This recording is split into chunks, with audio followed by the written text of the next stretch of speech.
ሰላም ጤና ይስጥልኝ ቤተሰቦች፣ ቦሊ ዶክተር በሚለው የመረጃ ፕሮግራም በድጋሚ ተገናኝተናል። በዚህ ዓመት ጀምሩ ቪፒኤን አብርታችሁ። የዛሬ መጀመሪያና ትልቁ ዜና የሚሆነው የ2026ቱ ሲኒማኮን የተባለ ኢቨንት ይሆናል። ምክንያቱም የዚህ ዓመቱ ሲኒማኮን የተባለ ፕሮግራም ወይም ኢቨንት ለኛ ለህንድ ፊልም ወዳጆችም ሆነ በህንድ ሲኒማ ላይ ለሚሰሩ ሰዎች በጣም ለየት ያለ ፕሮግራም ነው። የዜና እርግጠኛ ነኝ በጣም አስደሳች ነው። የ2026ቱ ሲኒማኮን የተባለ ኢቨንት ላይ የራማይን ፊልም ሜከሮችም የተጋበዙ የሚገኙ ሲሆን በዚህ ፕሮግራም ላይም ራማይና የተሰኘውን ፊልም በግሎባል ሌቭል በዓለም አቀፍ ደረጃ ፕሬዘንት ላይ ያደርጉት ነው። ያለፉትን ቀናት የፊልሙ ተዋናዮች ረንቢር ካፑር እና ያሽ ያሉበት የራማይና ፖስተር ሶሻል ሚዲያ ላይ በጣም ተቀጣጥሏል። ብዙዎቹ የተቀባበሉት ነው ያሉት። ቦታው ላይም ፖስተሩ በጣም በትልቁ ተሰቅሏል።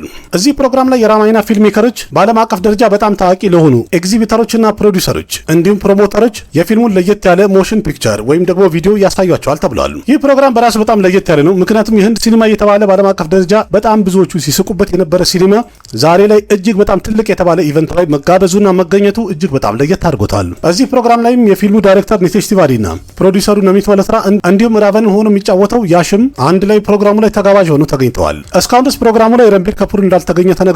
ግን ቢሄድና ቢገኝ የበለጠ ለፊልሙ አሪፍ ይሆናል የተባለ ክስተት ነበረ። ሲኒማኮን የተባለው ኢቨንት ወይም ፕሮግራም አፕሪል 13 ነበር የጀመረው። ፕሮግራሙንም አፕሪል 16 ላይ ያጠናቃል ይጨርሳል ተብሏል። አፕሪል 13 ላይ ሶኒ ፒክቸርስ ያላቸውን የተለያዩ አዳዲስ ስራዎች ያስተዋውቁ ሲሆን በ14 ደግሞ ዋርነር ብሮስ ያስተዋውቃል። በ15 ደግሞ ዩኒቨርሳል ፒክቸርስ ይቀጥላል። በዛው ቀንም አማዞን ፕራይም የሚቀጥል ሲሆን በ16 ደግሞ ፓራማውንቴን እና ዲዝኒ ይቀጥላሉ። አንዳንድ መረጃዎች እንደሚያሳዩት ሶኒ ፒክቸርስ ስፓይደርማን ዘ ኒው ዴይ የሚለውና ጁማንጂ ፎርን የተወሰነ ግሊፕሶችና ቲዘሮችን አሳይተዋል። ሬዚደንት ኢቪል የተባለውን ፊልም ለየት ያለ ኢቨንትና ፕሮግራም እንዳዘጋጁለት ተነግሯል። ብራንድ ኒው ዴይ የተባለው የስፓይደርማን ግሊፕስ እንኳን መጀመሪያ ለእይታ በቅቶ ነበረ። ሌላ ለየት ያለ ነገር የሚለቁ ከሆኑ ደግሞ አብረን እናያለን። በዛውም ጁማንጂ ፎርና ሬዚደንት ኢቪል የመጀመሪያ ግሊፕሳቸው ለእይታ ይበቃል ተብሎ ይጠበቃል። ትልቅ ኢቨንት ነው። እንግዲህ ከራማይን ጋር የተያዘ ደግሞ ቀጣይ አፕዴት ምን ይሆናል ቢሉን አብረን እንጠብቀው ይሆናል።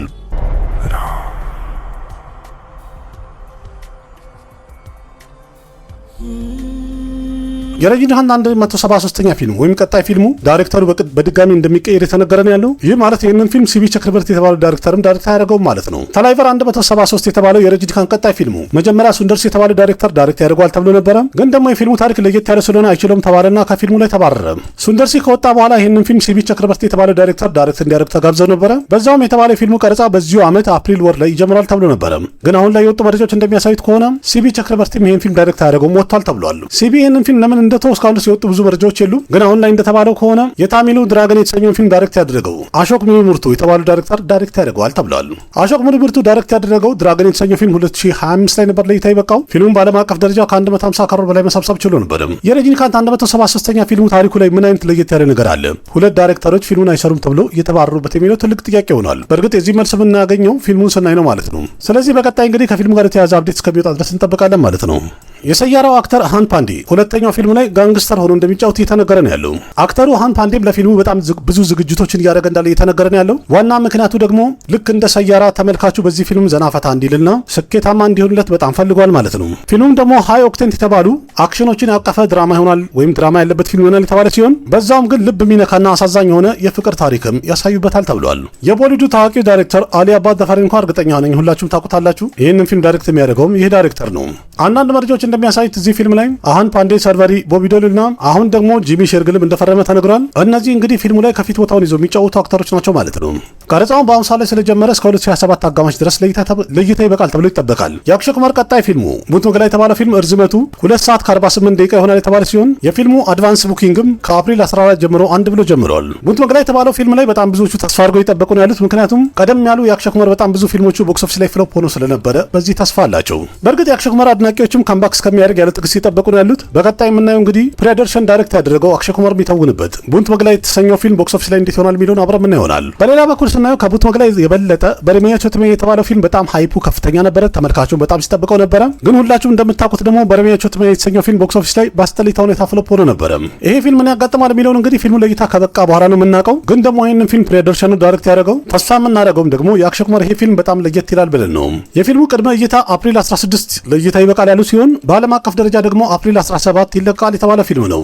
እናንተ ስለ ቡንት መግላ ፊልም የምትሉት ነገር አለ? ትንሽ ሃይፑ ቀዝቀዝ አላለባችሁም? ግን ሀሳብ አስተያየታችሁን ኮሜንት ላይ ጻፉልኝ።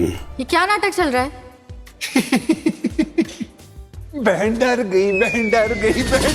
የድራገን ፊልም ሜከሮች ቪለን ሆኖ እንዲጫወትላቸው ሼድ ካፑርን ያናገሩ እንዳሉ አንዳንድ መረጃዎች እያሳዩ ነው ያሉት። መጀመሪያ ድራገን የተሰኘው ፊልም ላይ ቪለን ሆኖ እንዲጫወት የመላለሙ አክተር ቶሚኖ ቶማስን ሲያናግሩት ነበረ። ግን ደግሞ ለቀረጻ ጊዜ ስላነሰው ከዚህ ፊልም መውጣቱ ተነግሮ ነበረ። አሁንም ቢሆን ሻሂድ ካፑር እንደሚሰራበት ኦፊሻል አፕዴት አልወጣም። ግን በአሁን ሰዓት ላይ ሻሂድ ካፑር ድራገን ፊልም ላይ ሊተውን ነው የሚለው ወሬ ግን በጣም እየተሰራጨና እየበዛ ነው ያለው። እንደሚባለው ከሆነ እንግዲህ እዚህ ፊልም ላይ ሜን ቪለን ይሆናል ተብሏል። ይህ ነገር በትክክል ከተሳካና ወደፊት ከቀጠለ ድራገን የተሰኘው ፊልም ላይ ጁኒየር ኤንታርና ሻሂድ ካፑር ፊት ለፊት ሲገናኙ ማየት ትንሽ የሚያስደስት ነገር ያለው ይመስለኛል። በሌላ በኩል ስለ ሻሂድ ካፑር ስናይ በአሁኑ ሰዓት ላይ ፈርዚ ሁለተኛውን ሲዝን ቀረጻ እያደረገ ነው ያለው። ያንን ፊልም ደግሞ ራጅ ኤንድ ኬ ዳይሬክት እያደረጉት ነው ያሉት እና በዛውም ድራገን የተሰኘው ፊልም ላይ ይገባል፣ አብረው ቀረጻውን ያደርጋል የሚለውን በቀጣይ ጥቂት ቀናት ውስጥ የሚታወቅ ይሆናል። ድራገን የተሰኘውን ፊልም ታዋቂው ዳይሬክተር ፐርሻን ሊ ዳይሬክት እያደረገው ነው ያለው። ዳይሬክተሩ እንደሚታወቀው ኬጂኤፍ እና ሳላር የመሳሰሉ ታዋቂና ዝነኛ ፊልሞችን ዳይሬክት አድርጎ ነበር ቀደም ብሎ። የፊልሙ ቀረጻ በአሁኑ ሰዓት ላይ አልተጀመረም፣ እንደቆመ ነው ያለው። ግን ደግሞ ፊልም ሜከሮቹ እንዳሉት ከሆነ የፊልሙን ቀረጻ በቀጣይ ጥቂት ቀናት ውስጥ እናጠናቅቃለን ብለዋል። መጀመሪያ አካባቢ ይሄ ፊልም ጣጣውን ጨርሶ እስከዚህ ዓመት መጨረሻ ድረስ ለይታ ይበቃል ሲባል ነበረ። አሁን ያለበት ሁኔታ ግን ሲታይ ይሄ ፊልም ጣጣውን ጨርሶ 2007 ላይ ለይታ ይበቃ ነው ተብሎ የሚገመት አድርጎታል። እናንተስ ጁኒየር ኤንታርና ሻሂድ ካፑር አንድ ላይ አንድ ስክሪን ላይ ማየት ፈልጋችኋል? አሪፍ የሚሆን ይመስላችኋል? ያላችሁን ሀሳብ አስተያየት ኮሜንት ላይ ጻፉልኝ። የቺረንጂቪ 158ኛ ፊልሙ ከፊልሙ ጋር የተያዘ አፕዴት አፕሪል 20 ላይ ላውንች ይደረጋል ተብሏል።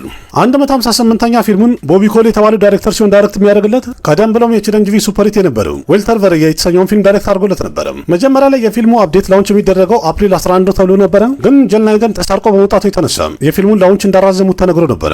የቺረንጂቪ 158ኛ ፊልሙን ኬቪን ፕሮዳክሽን ካምፓኒ ነው ፕሮዲዩስ የሚያደርገው። ይህ ፕሮዳክሽን ካምፓኒ ደግሞ ራሱ ጀልናይገን እና ቶክሲክ የተሰኙ ፊልሞችን ፕሮዲዩስ ያደረገ ካምፓኒ ነው። ስለዚህ ከፊልሙ ጋር የተያዘ እንግዲህ አዲስ መረጃ አፕሪል 20 ላይ ላውንች የሚደረግ ሲሆን ቀረጻውንም በዛው ስለሚጀምር እስከ 2027 አጋማሽ ድረስ ተጠናቆ ለይታ ይበቃል ተብሎ ይጠበቃል። የጎፒቸን 33ኛ ፊልሙ ታይትል ግሊፕሱ ወይም ርዕሱን ያዘ ጨረፍታ ቪዲዮ ለይታ ይበቃ ሲሆን የጎፒቸን ሉኩም ሆነ መልኩም እንዲሁም ቢጂኤሙ በጣም የሚመስጥ ነገር አለው።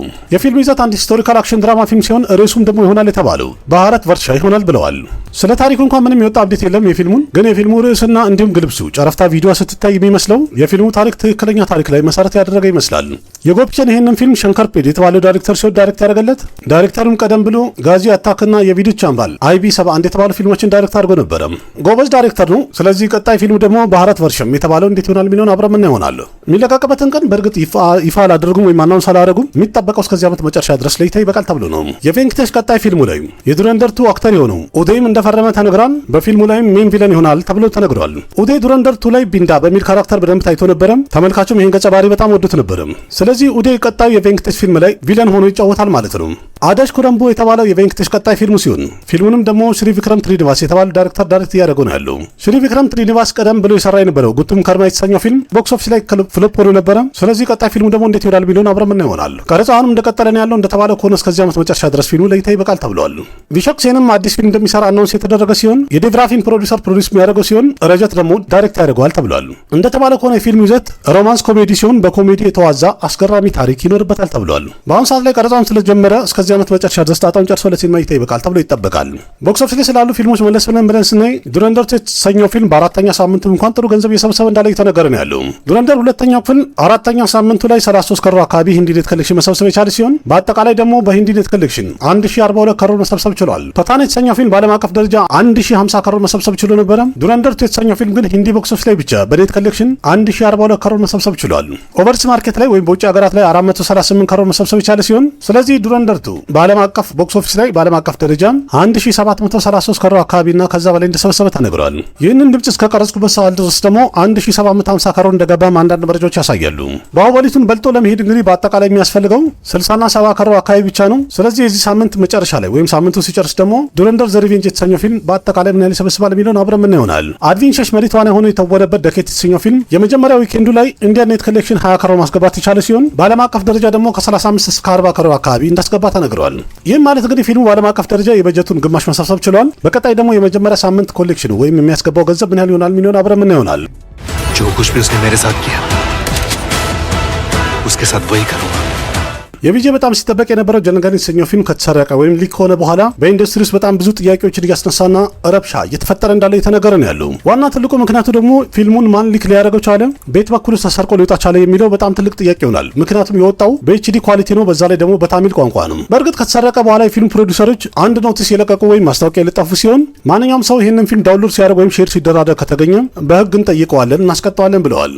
ፊልሙ ተሰርቆ እንግዲህ እየተዘዋወረ ነው ያለው። በጣም አስደናቂ የሚያደርገው ግን ይህን ያልቀን ምንም አይነት ትልቅ አፕዴት ሊወጣ አልቻለም ወይም የተገኘ ፍንጭ የለም። ፊልሙ እስካሁን ድረስ ከሴንሰር ቦርድ የይለፍ ቃል አላገኘም ወይም ደግሞ መታየት ይችላል ብለው አልተናገሩም። ስለዚህ ብዙዎቹ እያሉ ያሉት ፊልሙ ሊክ ሊሆን የቻለው ወይም ሊሰረቅ የቻለው ከሴንሰር ቦርድ ነው እያሉ ነው። በዛ ላይ ደግሞ የተሰረቀው ፊልም ላይ የኤዲት ማርኩም እንዳለ ነው ያለው። ይህንንም ካዩ በኋላ ደግሞ ብዙዎቹ እያሉ ያሉት ፊልሙ ኤዲቲንግ ላይ ያለ ወይም ፖስት ፕሮዳክሽን ስራ እየተሰራ ያለ ከዛ ቦታ ላይ የተሰረቀ ነው ብለዋል። ከየት ነው የተሰረቀው የሚለው እንግዲህ ፖሊስ ሲደርስበትና መረጃ ሲኖር ነው የምታወቀው። መጨረሻም እንግዲህ ከየት እንደተሰረቀና ማን እንዳሰረቀው ሙሉ መረጃ ይወጣል ብለን እንጠብቃለን።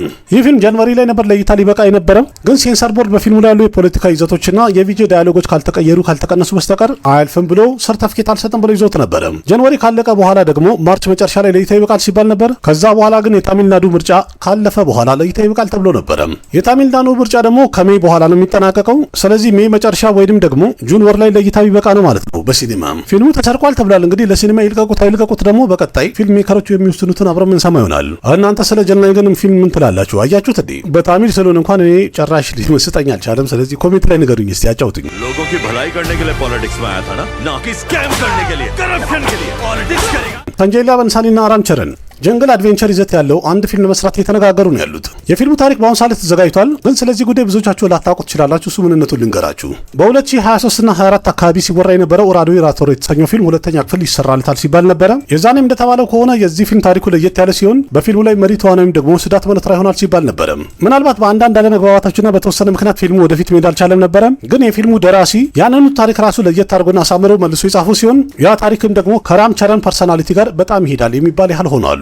ሰንጀይ ሊላ በንሳሊ ቀደም ብሎ የወጣውን ራውዲ ራቶር የተሰኘውን ፊልም ፕሮዲዩስ አድርጎት ነበረ። ስለዚህ የዚህ ፊልም ራይቱ ሙሉ ለሙሉ እሱ ጋር ነው ያለው። ቀጣዩን ጀንግል አድቬንቸር ይዘት ያለውን ፊልም ፕሮዲዩስ ያደርጋል ማለት ነው። ፊልሙም ተለቅ ያለ በፓን ኢንዲያ የሚለቀቅ ፊልም ሲሆን ግን ቀረጻ የሚደረግለት በሂንዲ ነው። በሌሎች ቋንቋዎች ደግሞ ተርጉሞ ደብ አድርገው በፓን ኢንዲያ ሌብል ፊልሙን ለሲኒማ እይታ እንደሚያበቁት የተነገረ ነው ያለው። በአሁኑ ሰዓት ላይ ራም ቸረን ፔዲ የተሰኘውን ፊልም ቀረጻ እያደረገ ነው ያለው። ከፔዲ በኋላ ደግሞ የራም ቸረን ቀጣይ ፊልሙ ከሱኩማር ጋር ነው። ስለዚህ ራም ቸረንና ሰንጀይ ሊላ በንሳሊ ከተስማሙና ፊልሙ ወደ ስራ ከገቡ ምናልባት ለእይታ የሚበቃው ከ2027 በኋላ ነው ማለት ነው። ይህንን ጀንግል አድቬንቸር ይዘት ያለውን ፊልም ሰንጀይ ሊላ በንሳሊ ፕሮዲዩስ የሚያደርገው ሲሆን ከፊልሙ ጋር የተያዙ ቀሪ አፕዴቶች ደግሞ እስከመቼ ይወጣሉ የሚለውን አብረን ምን ይሆናል። ሶኒዶል የሚተውንበት ኒክል በት ዳይሬክት የሚያደርገው ፊልም ርዕሱ ለከን ይሆናል የተባለ ሲሆን የፊልሙ ቀረጻም ደግሞ በዚህ ዓመት ኦክቶበር ወር ላይ ይጀምራል ተብሏል። ሶኒዶል ይህንን ፊልም እንደሚሰራ ፌብራሪ ወር ላይ ሲነገር ነበረ። የዛኔም እንደተባለው ከሆነ የፊልሙ ዳይሬክተር ኒኪል ነገሽበት ተለቅ ያለ አክሽን ትሬለር ፊልም ፕሮግራም እያደረገ ወይም ፕላን እያደረገ እንዳለ ተነግሮ ነበረ። በዛ ፊልም ላይም ሰኒ ፓጂ መሪ ተዋናይ ይሆናል ተብሎ ነበረ። በአሁኑ ሰዓት ላይ እዚህ ፊልም ፕሪ ፕሮዳክሽን ስራውን አንድ ብሎ የጀመሩ ሲሆን በዛውም የወጣ መረጃ እንደሚያሳይ ከሆነ የፊልሙ ርዕስ ለከን ይሆናል ተብሏል።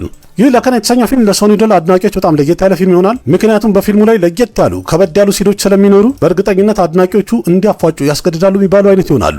ሶኒዶል በአሁኑ ሰዓት ላይ ላሆር 1947 ከተባለው ፊልም ጋር ገብሩ ኢካና አራማይን ፓርት 1ን ሙሉ ለሙሉ ቀረጻቸውን አጠናቋል። በመቀጠል ደግሞ ከአራማይን ክፍል 2 ጋር አንቶኒ የተሰኘውን ፊልምንም ቀረጻ እያደረገ ነው ያለው። ይህንንም ፊልም ባላጂ ገነሽ የተባለው ዳይሬክተር ዳይሬክት እያደረገው ነው ያለው።